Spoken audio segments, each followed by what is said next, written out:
तर hi hello नमस्कार भावांनो. 2-4 दिवस झालं पाऊस लय पडालाय हो. मग आज जरा ऊन पडलेलं, मग जरा आपली खोंड्या नेऊन आवतात घालूया म्हटलं. आवत योग घालायला लागतोय जो, त्याशिवाय खोंडांच्या पायात ताकद येत नाही. आवत घालून झाल्यावर जरा वैरणला जाऊया म्हटलं.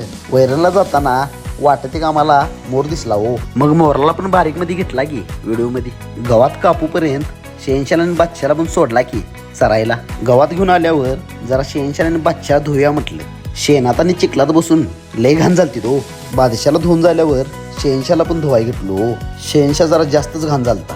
दोघांनी पण धुवून झाल्यावर आत गोट्यात नेऊन बांधलो आणि पायात जरा वाळा पाला पण टाकला हो. खोंडांच्या पायात जरा पाला टाकून गादी केला गेले, खोंड निवांत बसत्या. चला म्हटलं आता जाऊया. आता आपलं चिकनचा गाडा लावायचं टायमिंग झाले. आज आपल्या गाड्यावर चक्क पुण्यावरनं नितेश दादांचा भाचा 65 खायला आलता.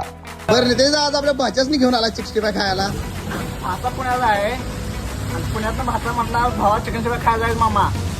आणि भाच्याला विचार, भाच्या सांग कोल्हापुरी भाषेत. एक नंबर दणका सप्लाई आज हे लिखी पण आलती तो आपल्या दुकानावर.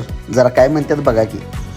मी सिद्धार्थच म्हणतोय. त्यांचं नाव टोपण काय असेल ते मला मी म्हणत नाही. सिद्धार्थ वकील धनवडे ही असा व्यक्ती आहे की कमीत कमी ती शेकडो मित्र कुणालाच नसतील तरी एका व्यक्तीला असतील की सिद्धार्थ धनवडे. लक्षात घ्या, त्यांनी सगळ्यांना जपले. मित्र परिवार असू दे जपला जातो. दुसरी गोष्ट की त्यांचं मित्र आता त्यांच्या वयात जायचं बघा.